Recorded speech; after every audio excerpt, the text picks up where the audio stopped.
Donald Trump is back in D.C. and his supporters are ready to celebrate 4 more years. We're in Washington, too, ahead of Trump's inauguration. A sense of calm here tonight, but in Canada and around the world, uncertainty. From tariffs and trade... everything is on the table. ...to tech and TikTok. America is back online. Bracing for change at the border and the front lines. He says he's going to end the war quickly. Do you think that's possible? We break down what you can expect from the first days of Trump's second term. And celebrations in Gaza as a ceasefire takes hold. And in Israel as hostages are freed. After a shaky start, can the truce hold? And pro-Palestinian protesters disrupt Chrystia Freeland's campaign launch. Her pitch to take on Trump in the race to replace Justin Trudeau. From CBC News, this is The National with Erica Johnson and Chief Correspondent Adrian Arsenault. Thanks for joining us. Well, I'm here in Washington where change is coming, and on the eve of Donald Trump's inauguration, change has already come to the Middle East. The ceasefire between Hamas and Israel is in place. Hundreds of thousands of Palestinians free to return home. But in Jabalia, this is what's left. One of several areas of Gaza that in the midst of war were unreachable. Now, home is found in the bare corners of ruins haunted by memories. For the moment, though, it is peace. And for the first group of freed hostages, 15 months of darkness have given way to light. They, too, are finally home. And as Chris Brown shows us from Jerusalem, so many hope this is just the beginning. The euphoric moment was 470 days in the making. As thousands watched from what's now known as Hostage Square in Tel Aviv, Arab TV live-streamed the remarkable scenes from Gaza. First, the Red Cross convoy entering and crossing a landscape obliterated by Israeli bombs. Then, throngs of Hamas fighters in Gaza City surrounding the pickup location before the 3 Israeli women are ushered through the madness and driven off. We were all waiting for them. I didn't think you could miss someone you didn't know that much. Israel's defense forces released video of the handover and then the joyous reunions with their mothers. Emily Damari, who apparently lost 2 fingers, Doron Steinbrecher, and Romy Gonen. Prime Minister Benjamin Netanyahu, who many hostage families blame for passing up chances to get them home earlier, received the news that the women were airlifted to hospital, seemingly in good health for more emotional reunions.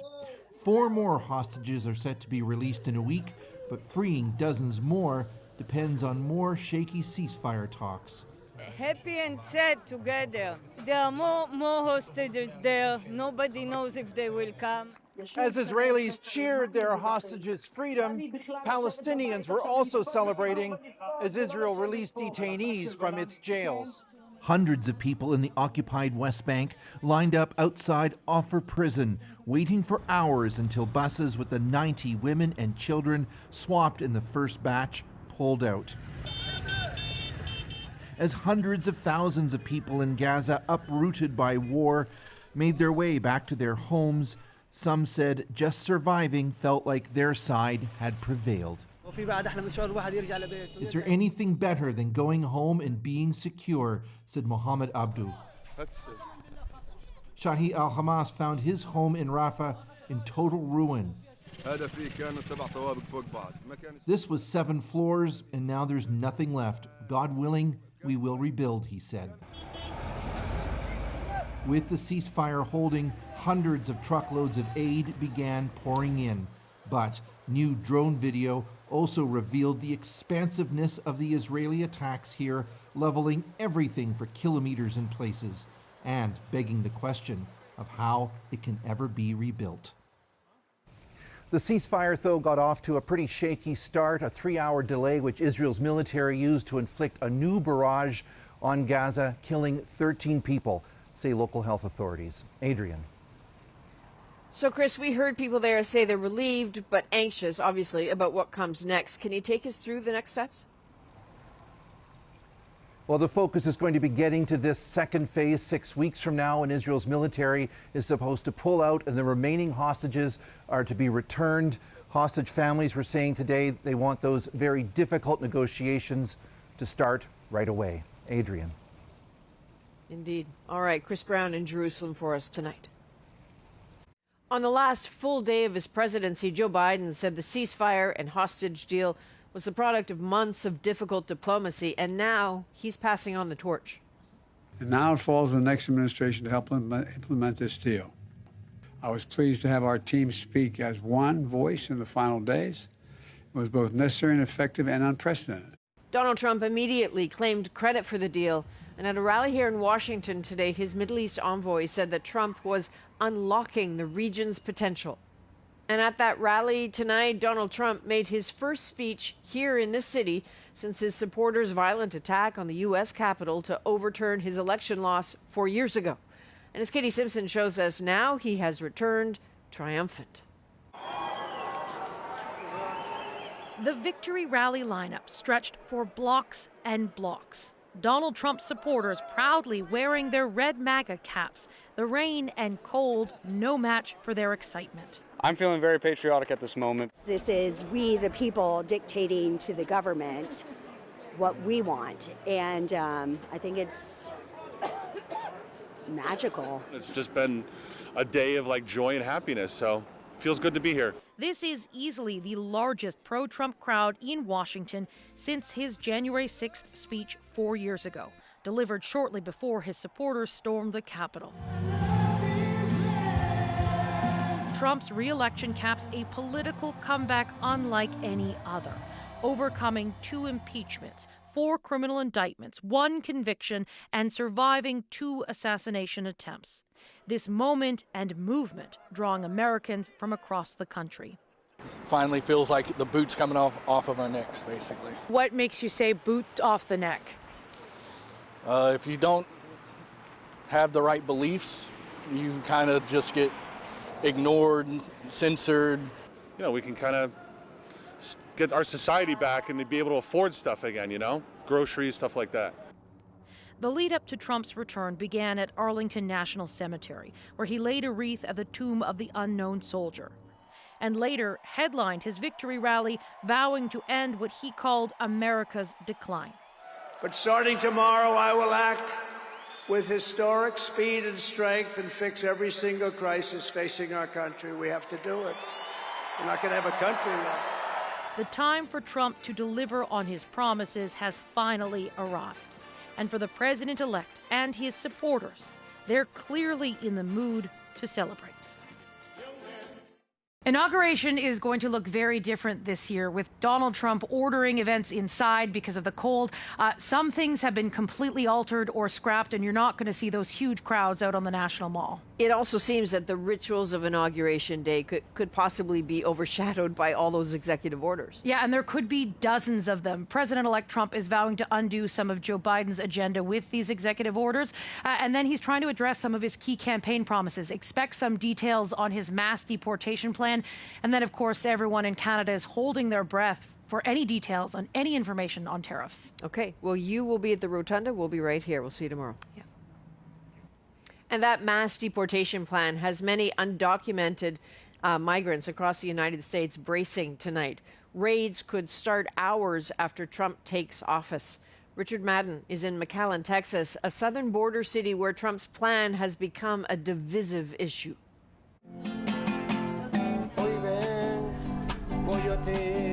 Bracing for dramatic change in this busy southern border town of McAllen, Texas, where the actions promised by the incoming Trump administration could hit this community hard.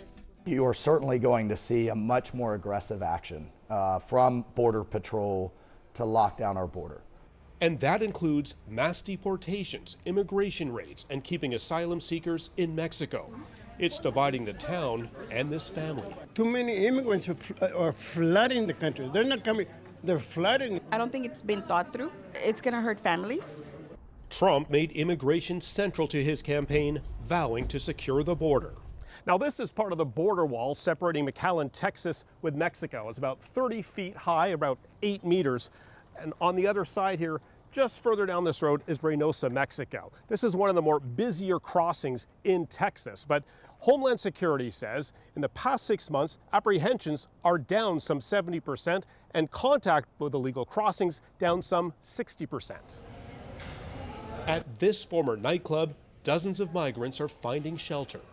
Since the election, Border Patrol is bringing more people to us, more so than they did before, okay? But not a lot, in comparison to other years, we're seeing at most 300 people a day, which is almost, in comparison to before, nada, nothing.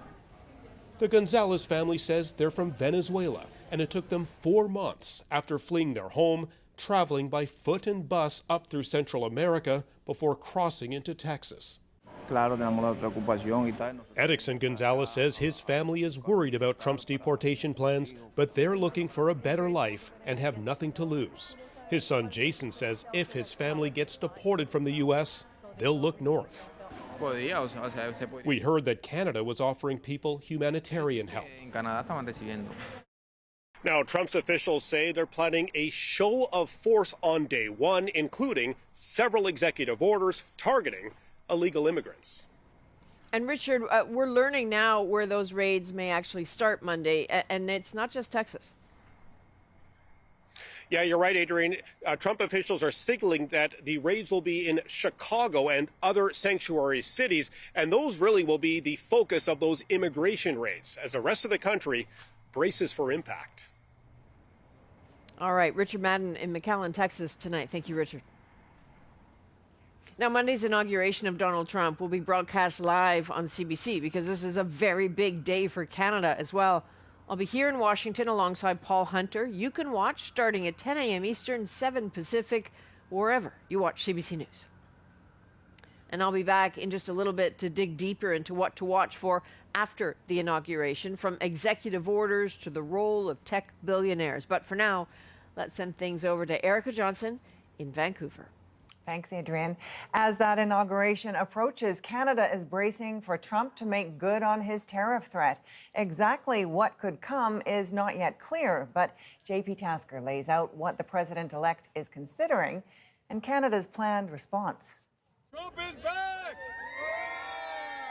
On the streets of Washington, Donald Trump supporters are jubilant, but in Canada, politicians are filled with dread. Our country is facing what could well be an existential threat.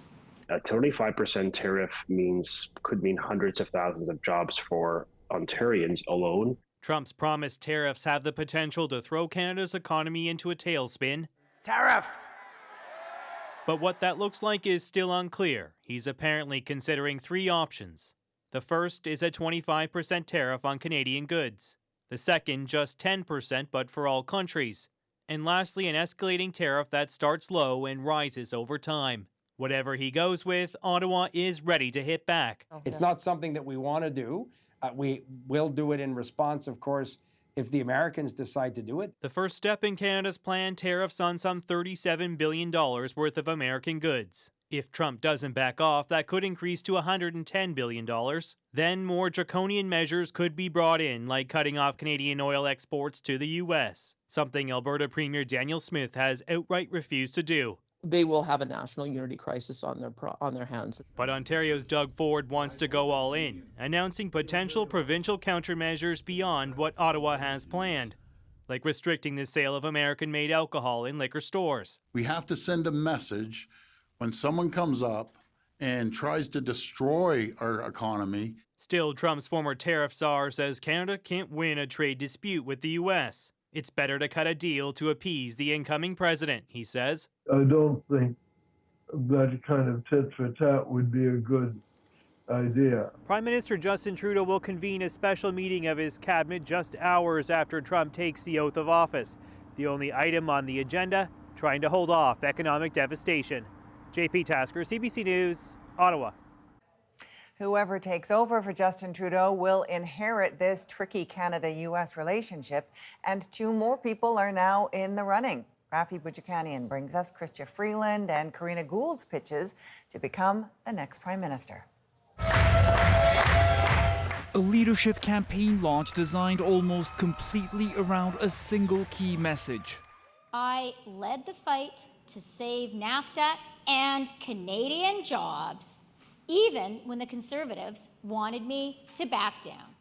Chrystia Freeland is leaning on her experience renegotiating NAFTA during Donald Trump's first presidency. But she did that as part of Prime Minister Justin Trudeau's cabinet, a government she's now trying to distance herself from. For some time, I had been in disagreement with the Prime Minister, specifically over spending. Democracy means when people tell you something, you have to listen. Get out! A belief that got repeatedly tested at her event. More than a dozen pro-Palestinian protesters took turns interrupting her, some calling her a genocide supporter before getting thrown out. Freeland is considered a frontrunner, along with former Bank of Canada Governor Mark Carney, but another candidate is now also entering the leadership race. My name is Gould, and I'm running to be the next leader of the Liberal Party of Canada! At just 37 years old, Gould is appealing to the party's grassroots. What's going to be the most effective for us as a country is to have a leader who has the confidence of the party, and more importantly, a leader who has the confidence of the country.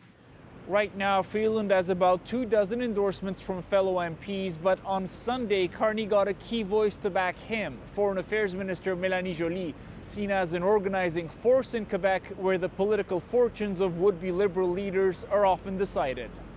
Rafi Bujikani on CBC News, Toronto. Let's bring in CBC News chief political correspondent Rosemary Barton.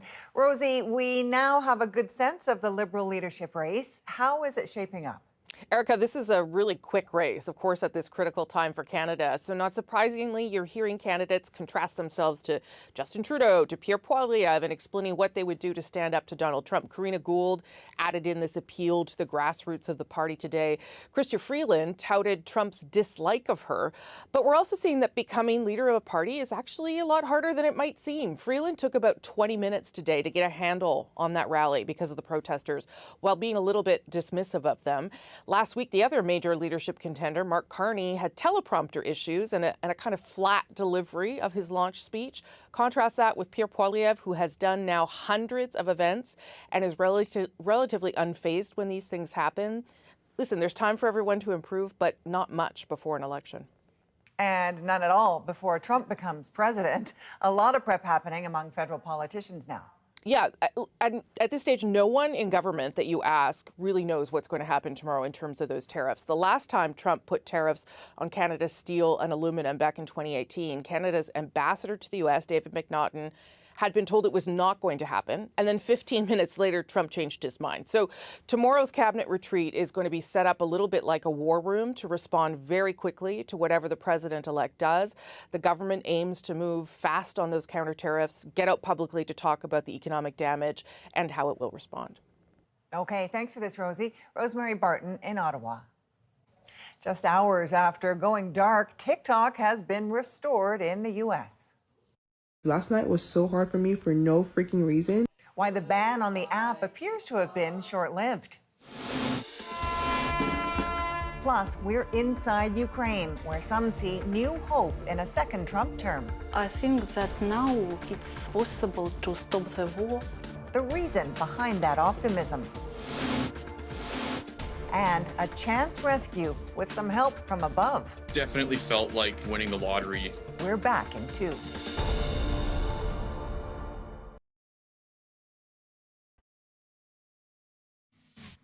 Rip TikTok, USA.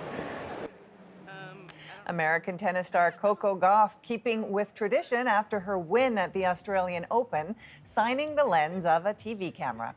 Gauff paying tribute to social media platform TikTok that briefly shut down in the U.S. Gauff and other American TikTok users might have whiplash tonight.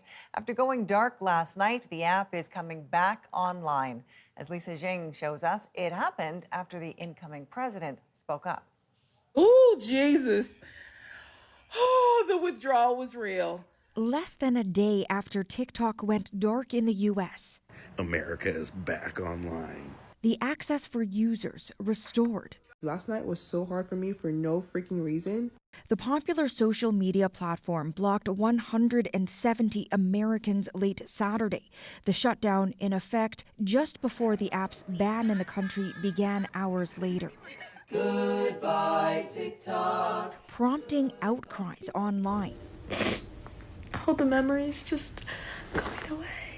I know it's dramatic as hell that I'm crying. Citing national security, Congress passed a law last year that required the platform's China-based parent company ByteDance to sell TikTok to a non-Chinese owner or face a ban. The Supreme Court upheld that law on Friday, though the Biden administration said it would leave enforcement to Donald Trump.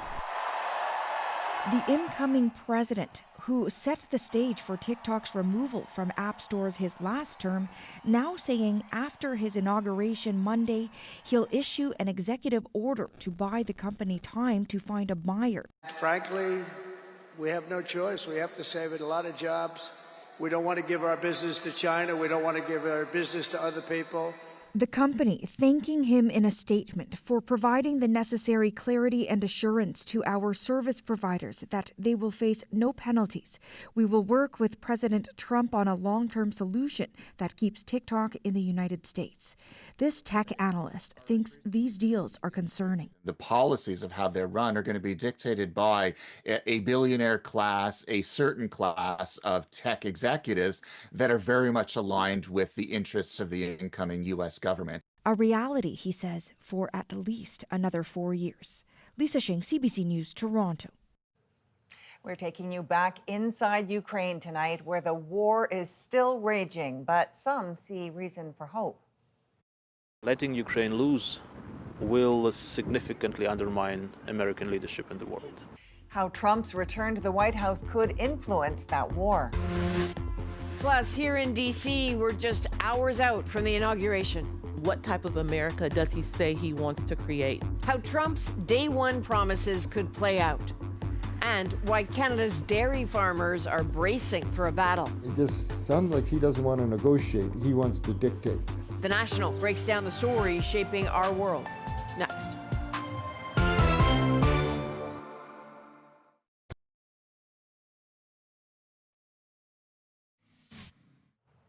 Donald Trump has launched a new cryptocurrency days before returning to office and advertised it on social media. The digital tokens, known as meme coins, started selling for $10 each, but at one point today soared to around $70, putting the currency's total value in the billions. Tonight, Trump's wife, Melania, launched a meme coin of her own. Another Trump promise ending the nearly 3-year-long war in Ukraine, and fast. Briar Stewart is in Kyiv tonight, where there's hope and doubt the incoming president will be able to get a deal done. For nearly 3 years, it's been a mournful, near constant procession. This is a funeral for one of the latest soldiers killed at the front, adding to the more than 40,000 Ukrainian troops killed in a war that keeps grinding on. Hundreds of thousands have been injured, including Olena Bespalova's husband. I think that now it's possible to stop the war. Bespalova is from Mariupol and never wants to return to the now Russian-occupied city. She thinks it's time for Ukraine to negotiate and hopes Donald Trump can help. He says he's going to end the war quickly. Do you think that's possible? I would like to, honestly, she said. Of course, there is territory and all of that, but the life of a person, I think, is the most important thing. Weary of war, Ukrainians want to see an end, but there's no consensus on what concessions they would be willing to make. Many are skeptical that Trump will be able to strike an agreement. There's also concern he will halt the tens of billions of dollars in U.S. military aid. Now it's a risk for Ukraine, of course, but letting Ukraine lose will significantly undermine American leadership in the world. I will have that settlement done within 24 hours. Trump has since backed off his campaign boast, but some still believe he can jumpstart badly needed peace talks. At a cafe in Kyiv named after Donald Trump, account manager Roman Kraftstoff among the optimistic. He thinks the self-proclaimed dealmaker can be a strong advocate for Ukraine. That's a good deal. I think that's good. Let's support him to make kind of magic about Ukrainian political situation. Trump says plans are in the works to meet with Russia's president, and soon after inauguration, Trump will be speaking with the president of Ukraine. Trump's special envoy is expected here in the coming weeks. Briar Stewart, CBC News, Kyiv. All right, now let's break down what we can expect from Donald Trump's first days in office. Countdown to a trade war. Why Donald Trump hates the way Canada protects its dairies. It sounds like he doesn't want to negotiate. He wants to dictate. Trump, baby! Daddy's home! But first, what to expect right off the bat when Trump is back in power. We're seeking peace. We're pleading for peace. Can Canada get across that a trade war hurts both sides? So you can't just deport people just because you feel like they don't belong here. From mass deportation to those billionaire buddies, our panel breaks down the start of a new era. So let me bring in that panel. Tia Mitchell with the Atlanta Journal-Constitution, our very own Paul Hunter. They're both here with me now. So, Paul, since we're on the roof of the Canadian Embassy, as you do, and this embassy will be filled tomorrow with people who are very anxious about this relationship going forward, how might what happens tomorrow play out for Canada in terms of tariffs? I can see your breath when you ask that question, Adrian. Let's just acknowledge the cold in case we start shivering as we answer. You know, the traditional thing in this country, if tariffs are to be levied, is to do it through Congress. That's a constitutional thing, unless you declare a national emergency, and that's the expectation with Donald Trump.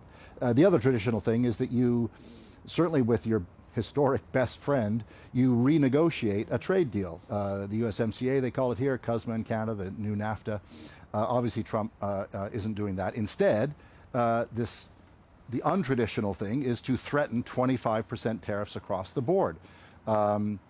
That's what, you know, normally these things are celebrations. There's this cloud over it from a Canadian perspective because that is the that is what Trump has said he will do. What we don't know is how it will actually play out, you know, when he sits down to sign off on whatever he's going to do. Will it be 25%?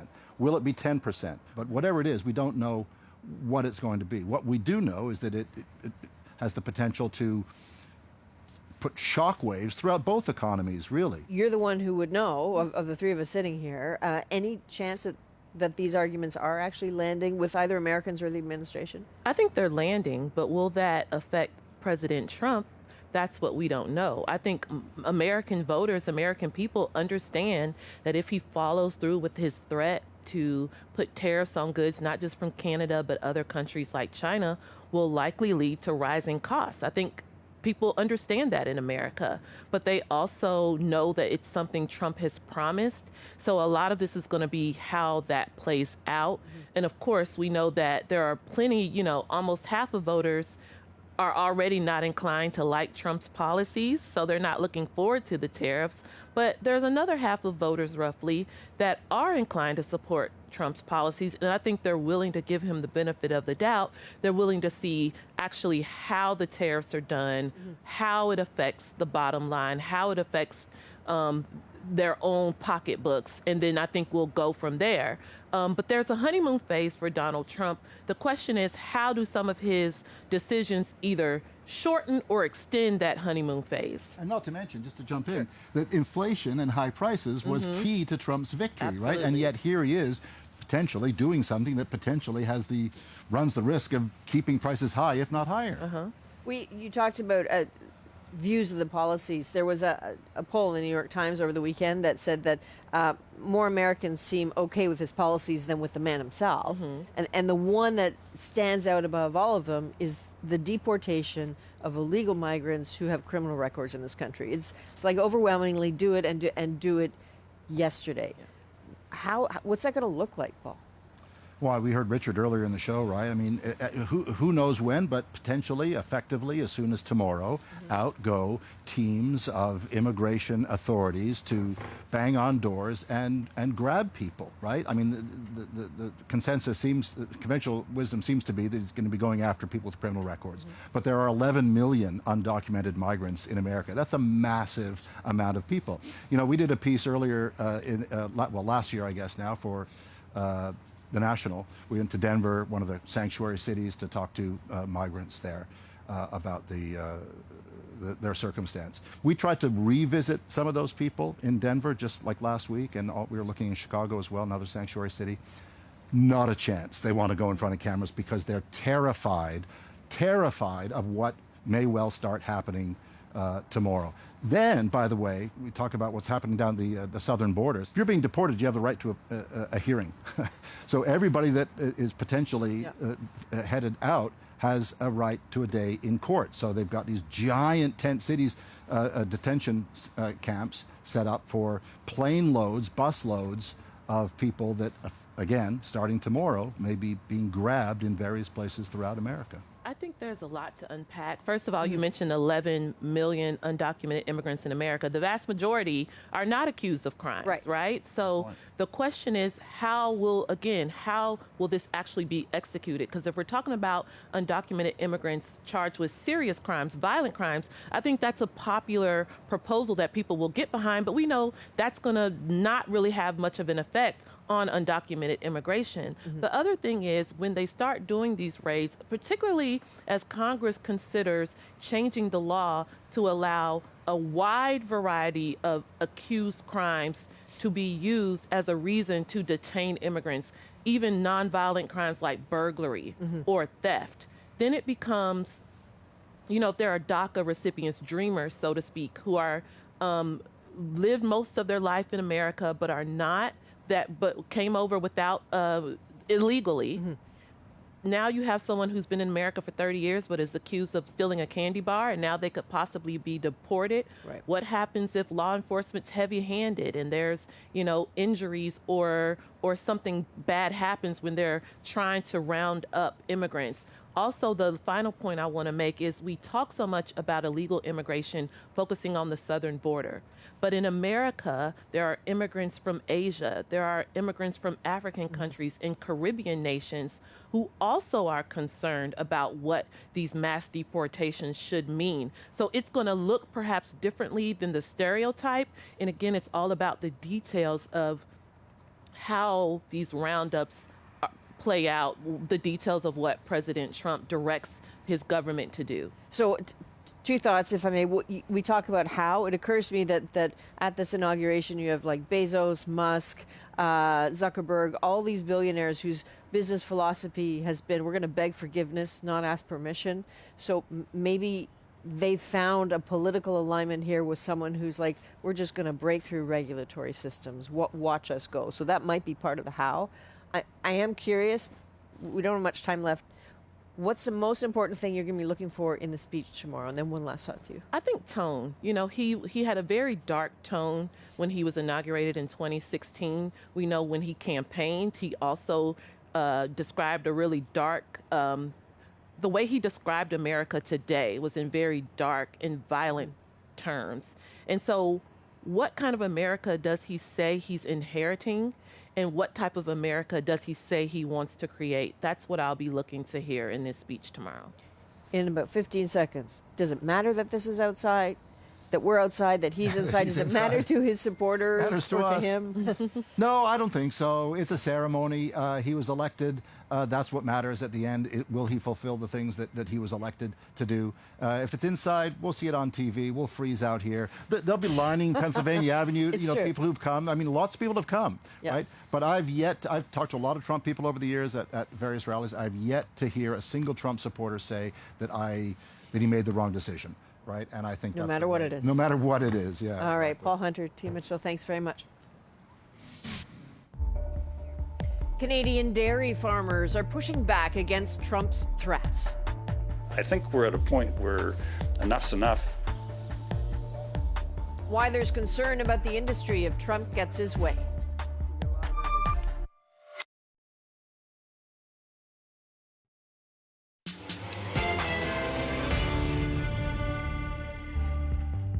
Here's one set of tariffs Donald Trump can't stand, the ones protecting Canada's dairies from competition. 270%. Nobody knows that. He's set to attack that system of supply management. Dairy always seems to be the sacrificial lamb. We're not going to give up anymore. So we're breaking down how it works. Ellen Morrow shows us how dairy farmers are bracing for the latest attack on a system they say serves Canada well. Here's the problem with Canada. We're spending hundreds of billions a year to protect it. We don't need the cars. We don't need their lumber. The intensity of Donald Trump's attacks on Canada may be stronger than ever. We've been screwed by Canada. But Trump's anger at the trading relationship goes way back. One of the earliest beefs of his first term over Canada's dairy industry. Canada, what they've done to our dairy farm workers is a disgrace. And it's in his sights again now. We don't need their milk. We got a lot of milk.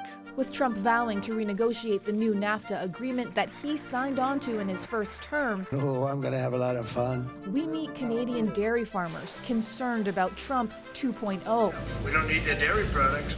Wow. I think he doesn't understand the dairy industry either in the States or Canada. And we look at Canada's dairy supply management system that has Trump so riled up. Why should we pay? We're going to see the cows getting milked. Peter and Philip Armstrong are sixth-generation dairy farmers. Their family farm with nearly 400 cows not far from Toronto. What would you want people to know about managing a farm, a big farm like this? 24 hours a day. It's 24 hours a day, 7 days a week. Yeah.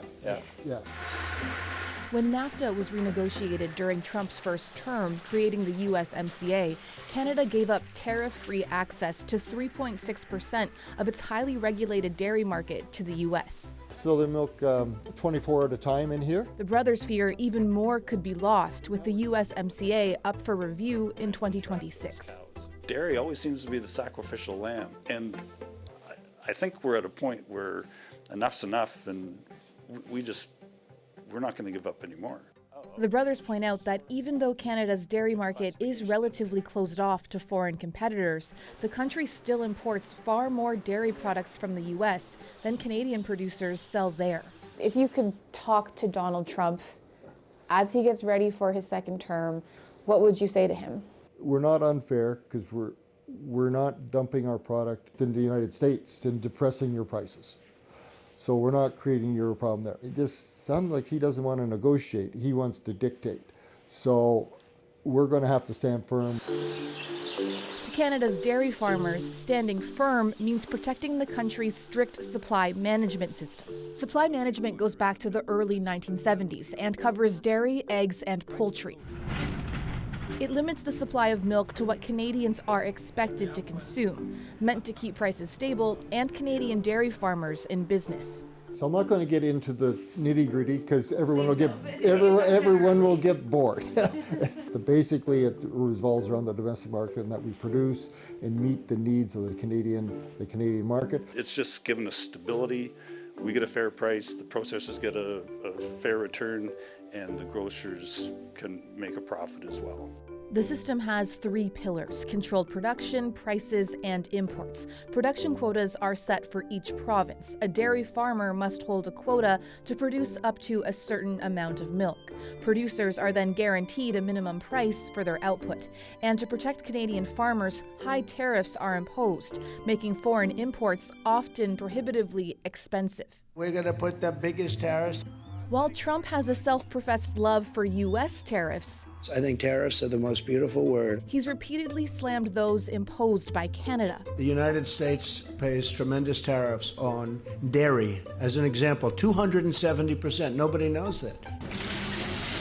And among other grievances, Trump is seemingly unsatisfied with the increased access he got in that last NAFTA renegotiation, threatening to tear up the USMCA. And I will renegotiate to the benefit of our country. We hate giving up some of our market, but I think a lot of us breathed the heavy sigh of relief that it was only 4%.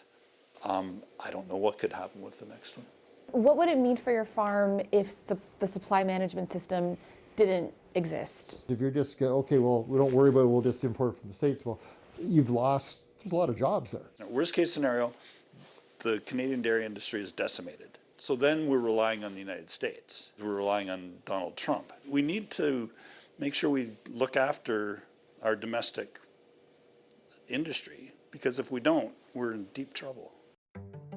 While dairy farmers call the system vital, supply management has faced criticism over the years, and not just from Trump.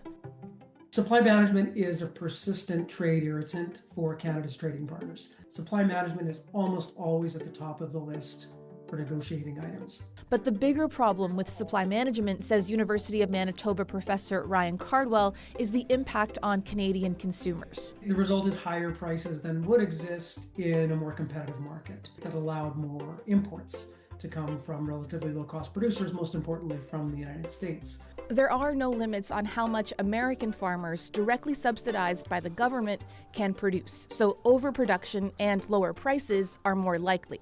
Cardwell says it's the opposite in Canada. A lower supply results in a higher price in the market. If you are a low-income family, it can be quite a significant share of your expenditure. Still, supply management and the dairy industry have the support of Canada's main political parties. We have a supply management system that works very well. I do support supply management.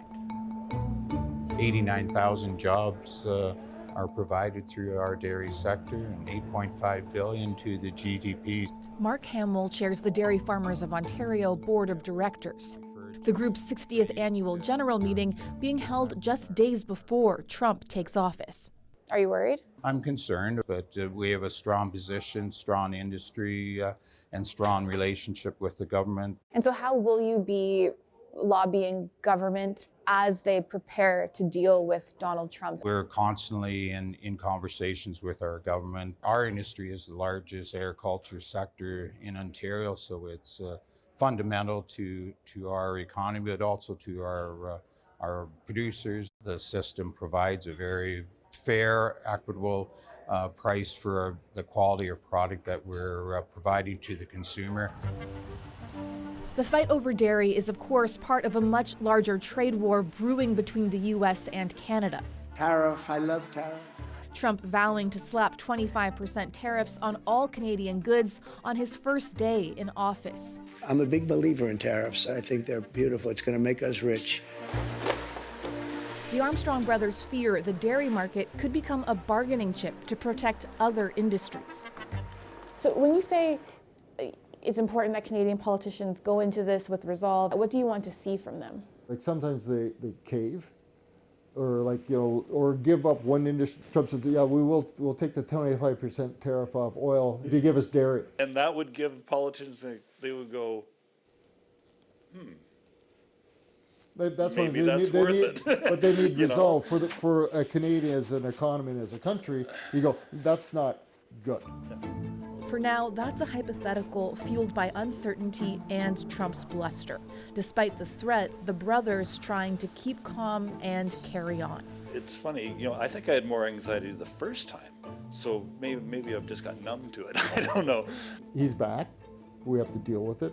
There's nothing we can change as dairy farmers that can change that. It's going to be interesting. Let's put it that way. All right, it will indeed. I'll be back here tomorrow with special coverage of Donald Trump's inauguration ceremony. It all begins at 10 a.m. Eastern on all the CBC platforms. Right now, let's send things back to Erica in Vancouver. Thanks, Adrian. Coming up, a desperate search for a missing dog takes to the air. It's the classic moment where it's like the last spot you're going to check. How the rescue played out next in our moment.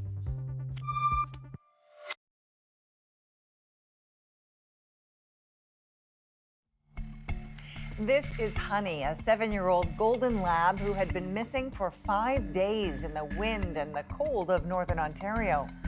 Lucky for her, Nolan Denhart swooped in with a drone, scouring nearly 25 square kilometers and delivering a happy reunion. Tonight at Rescue is our moment. Definitely felt like winning the lottery. Like, I can't believe this has happened. I had received a message from somebody saying that they'd lost their dog, and the area we were searching, maybe 5 kilometers by 5 kilometers, I would say. So we had been flying for about 45 minutes. The owner of the dog, you know, he's basically like, okay, let's just check these last few spots. And I'm like, are you sure? And he's like, yeah, this is it, man. There's nothing else we could do. It's the classic moment where it's like the last spot you're gonna check and you're just about to finish. And he goes, oh, what's that on the right? Oh my God, that's your dog. And he just was like in a complete like excited panic in that moment when he got his dog, and I know that I helped him get his dog. I just realized there's reason and purpose that you can't get from anywhere else besides helping people. And he was just so relieved. I just want to pass it on, you know? And apparently, right after this rescue, Nolan was called on again to use his drone skills to help with an injured owl. And he says that's what he wants to do, help the owners of lost pets and injured animals with his drone skills. And this rescue hit home because Nolan just got a puppy himself. From all of us at The National, thank you for being with us. You can watch anywhere, anytime on the free CBC News app or subscribe to The National's YouTube channel. I'm Erica Johnson. Take care.